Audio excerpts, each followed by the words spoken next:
It's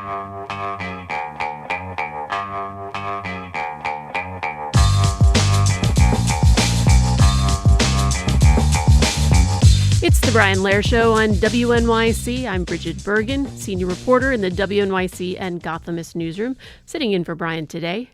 A dangerous heat wave is coming to the East Coast and Midwest this week, trapping tens of millions of Americans under a dome of scorching heat. Here in New York, temperatures are projected to reach the mid-90s Wednesday and may well exceed 100 degrees for most of the long weekend. And the heat index, that's what the temperature feels like to the human body when combined with humidity, could reach 110 degrees. Ugh. With our nation's 250th anniversary on Saturday and a World Cup game coming to MetLife Stadium on Sunday, New Yorkers and tourists alike will be navigating how to celebrate while mitigating their risk. And for the most vulnerable New Yorkers, the heat can be deadly. 21 New Yorkers died last summer as a direct result of heat, nearly tripling the highest total from the previous 10 years. And roughly 500 New Yorkers die every year from causes related to heat. With me now is the city reporter Samantha Maldonado, who recently reported on last year's decade-high heat-related death toll, its climate implications, and possible strategies to reduce harm. And later on, we'll be joined for a few minutes by Christina Farrell, the Commissioner of New York City Emergency Management. But first, hey, Samantha, welcome back to the show. Hi, thanks so much for having me. So you reported 21 New Yorkers died from heat stress last year, and 19 of those died as a result of a single 4-day heat wave in June. Why was the city so unprepared during that particular stretch? I'm not sure if it comes down necessarily to lack of preparedness. I think, certainly one could argue that way. And I think the city's gotten a lot better in recent years about notifying people about, the fact that the heat wave is coming, that cooling centers are open, all of that. This was a really interesting time, in part because the election, it was, the big Democratic primary. Sure. And people were out and about. That's one of the reasons, I think. But also, just looking at the causes of death, people didn't have necessarily access to air conditioners. Of the people who passed away during that spike on that one single 4-day heat wave, like you said, half of the people didn't have air conditioning in their homes, and most of those people died from heat exposure in their homes. The other half, maybe they had air conditioners, but they weren't using it, or those air conditioners were broken. So that's a huge reason why. Wow. The forecast for this weekend predicts similar weather to what we saw during that heat wave. And, with everything going on, we know people are going to be outside. Have you seen any signs that we might be better prepared this time and, some of the conditions that led to the deaths last time could be mitigated? In some ways, I think, there's more cooling centers open and more in places that are shown to be more vulnerable for heat, whether that's people who are more vulnerable because of social factors live there, or because they have fewer resources in those neighborhoods. So that's one good thing. And I think there is an awareness now that started much earlier this heat season because of big events like the World Cup. We know there's a lot of people coming here. They are here to watch the World Cup, and people are outside just, watching the game throughout the city. And so I have seen definitely a little bit more preparedness and communication from city officials around this sort of heat. So you found that the New Yorkers most vulnerable to heat stress deaths last year were those over 60, as well as Black and Latino New Yorkers. You also reported that men were 4 times more likely to die from heat stress than women. So what needs to be done to protect these higher risk populations? Yeah, I think a lot of these demographics sort of map onto historically more poor areas and demographics that are more socially vulnerable with less resources. And so when I talk to different kinds of people, the experts who work in these communities and study energy and security, the thing that they keep pointing to is we need actual resources, aka money, when it comes to getting air conditioners to them. It's one thing to have an air conditioner in your home, and it's another thing to be able to afford to run it. There's some programs that offer free air conditioners, like the actual units, but people won't run them if they can't feel like they can afford to pay their electricity bills. Listeners, we want to know, how do you plan to stay safe and beat the heat this weekend? Have your plans changed in light of the extreme forecasts? Do you have friends or neighbors that you check in on, or who check in on you? And, what about the pets in your life? How are you keeping them cool in these high temps? We want to hear from you. Give us a call or a text. The number is 212-433-WNYC.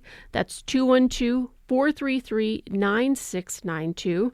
We're going to have more with Samantha in just a moment, but joining us now is Christina Farrell, Commissioner of New York City Emergency Management.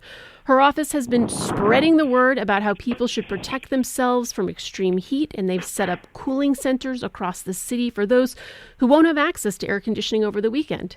Commissioner, welcome to WNYC. Thank you. Thanks for having me. And Commissioner, can you tell us a little bit more about the city's plan to avoid a spike in heat stress deaths like the one caused by last year's June heat wave? Yes, for sure. As you said, the city is no stranger to heat. It's been increasing obviously over the years, and we activate multiple times during the summer. I will say that this heat wave that's coming through, it's already pretty warm today, although we're not actually in the heat emergency yet. That is starting tomorrow, and we'll be going at least through the weekend. And we're looking at temperatures and heat indices that we may not have seen in 14, 15 years. So, it's going to be very, very dangerous. Wow. So as you noted, we have a network of hundreds of cooling centers. That network will be activated tomorrow morning, and they will go through the weekend. People can go to nyc.gov/beattheheat. We have a general map now so people can plan and look to see. A lot of them are libraries. There are older adult centers. Petco is a partner with us because we know people also want to keep their pets safe. And, we really work to get the word out. The best way to stay safe is to get somewhere with some air conditioning, even for a couple hours. And so I'll just repeat that website that you mentioned for our listeners who are looking for places to stay cool. It was nyc.gov/beattheheat. So if you're looking for a place to keep cool during this, very, very warm stretch we're about to endure. I mean, Commissioner, this administration's really caught it from both ends of the temperature scale, the freezing temps in the winter, the unbelievable heat this summer. I wonder if you could talk specifically about your office's plans to protect some of the most vulnerable New Yorkers, the unhoused, the elderly, those, who can't afford AC. Yeah, for sure. And you're right. It seems like just a few months ago, right, we were talking about the historic cold snap and the blizzards. And then now we are here at the other extreme. And I heard a little bit of, your talk with your last guest. The number one thing, too, we ask people is please check in on your neighbors, seniors, people with different needs, family members. Please check in on them and see if there's anything you can do to help them. We are working with all city agencies. We have daily calls with the Weather Service, and then, virtually every city, state, federal partner talking through this. We work with our providers like Meals on Wheels, Visiting Nurse Service. When they drop off meals, they also drop off information, and they have, one-to-one contact with their clients, so they know their clients and they know if they need something extra.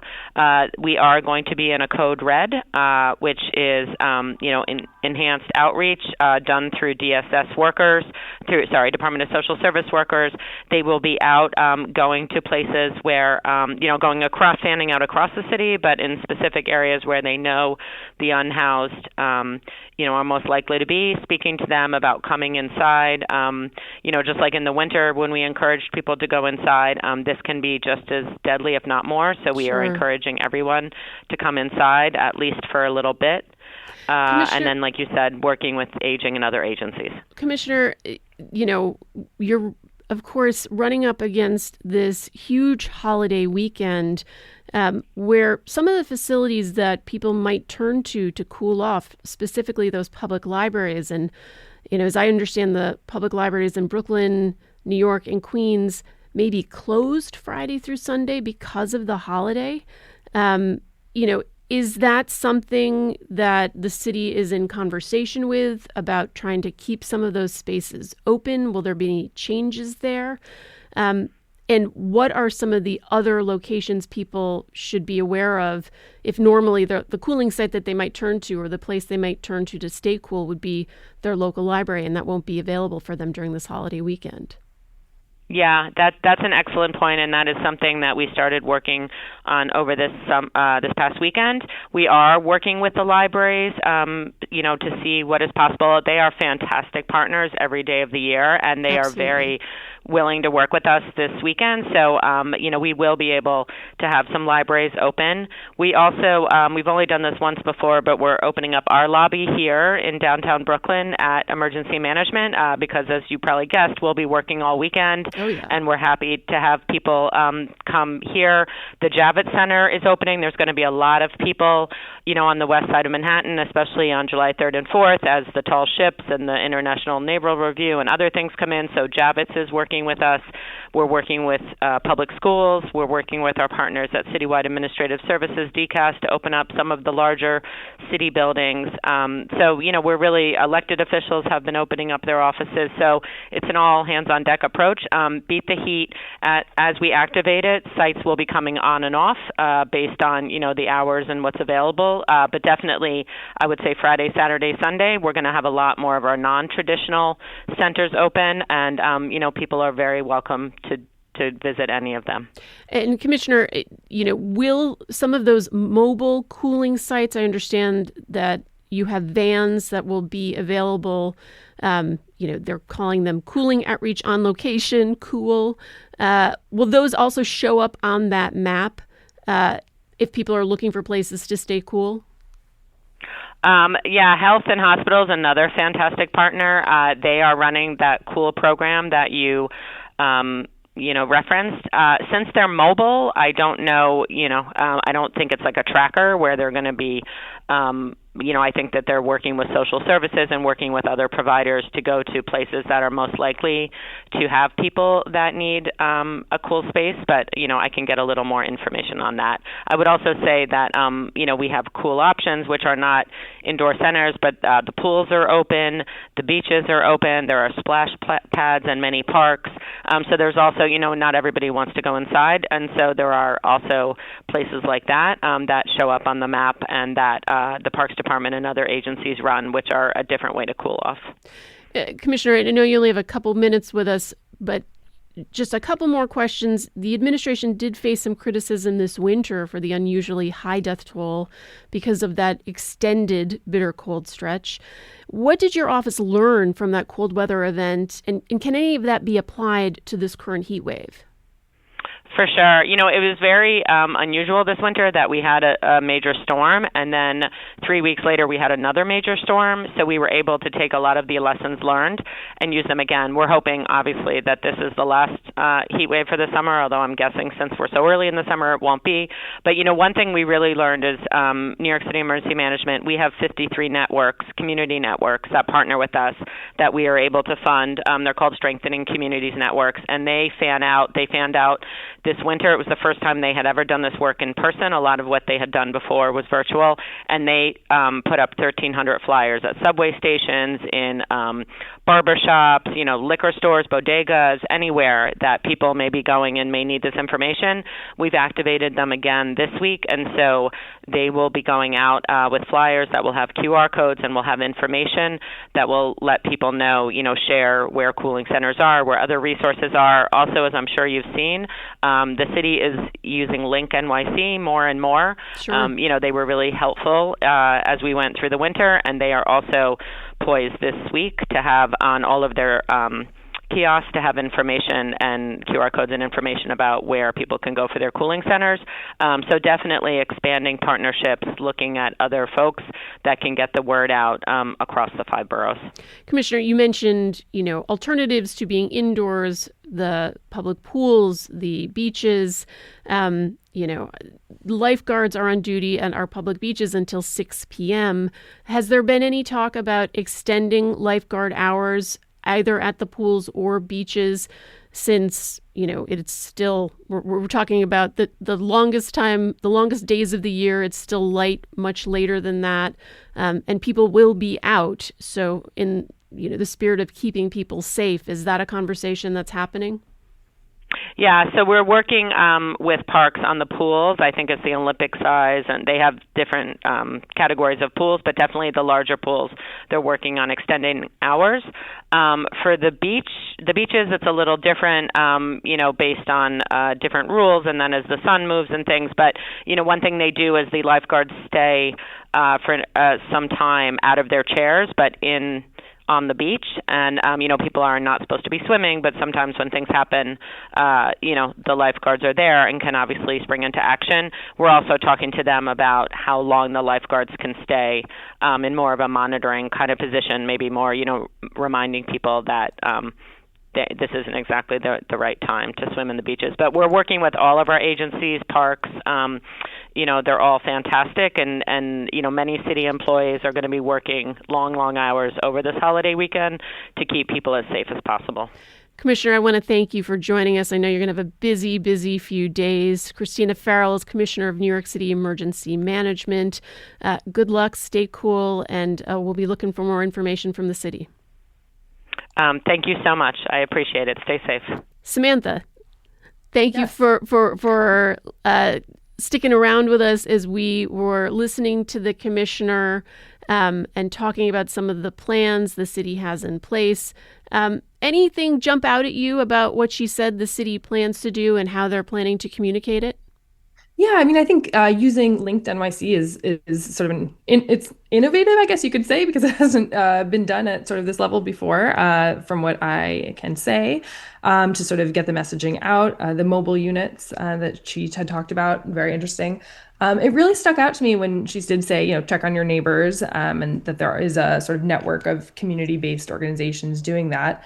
A couple years ago, we at the city back then, had reported a story about how to check in on neighbors. It's not just enough to kind of ring a doorbell or shoot a text, but experts we talked to said it's really important to ask explicit questions of them. So, do you have an air conditioner? Is it running? Do you have a cool place to sleep or sit?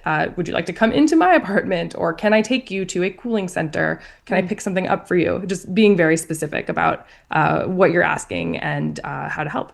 That is really great advice for folks who want to be out in their community helping their neighbors. I also will repeat the website that she mentioned for people who are looking for places to stay cool.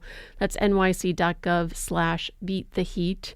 I was intrigued by her mention that there's a potential that some of the Olympic-sized pools may stay open a bit later. That will be, I think, probably a great relief to people in parts of Queens and the Lower East Side, where at least a couple of those big Olympic-sized outdoor pools are located. But I also was intrigued by her comment that potentially there may be sort of some permission structure to allow people into the ocean with lifeguards, nearby beyond 6 p.m. I feel like it was sort of the unofficial guidance, and maybe this afternoon, Mayor Mamdani is expected to deliver a briefing about the city's heat preparations. I'm sure one of our intrepid colleagues will follow up more explicitly on that, because I know that's something that is going to be of a lot of concern. The beaches will be mobbed this weekend. Sam, you also reported about how the fact that air conditioning is ultimately the most effective way to fight the heat at home. And as you said earlier, New Yorkers, may have an AC, but just, it's so expensive to run it that they don't. There are programs that exist. The Home Energy Assistance Program is something that exists to help people with these costs. But you also noted that the enrollment date ended on June 5th of this year. Do you have any sense of whether enrollment picked up this year compared to last, and why that cutoff date happens to be so early?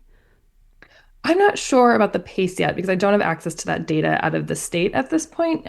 Typically, there's a bit of a lag, but it does, say to me that people signed up. A lot of people signed up, and that they just, they went through the funding really quickly.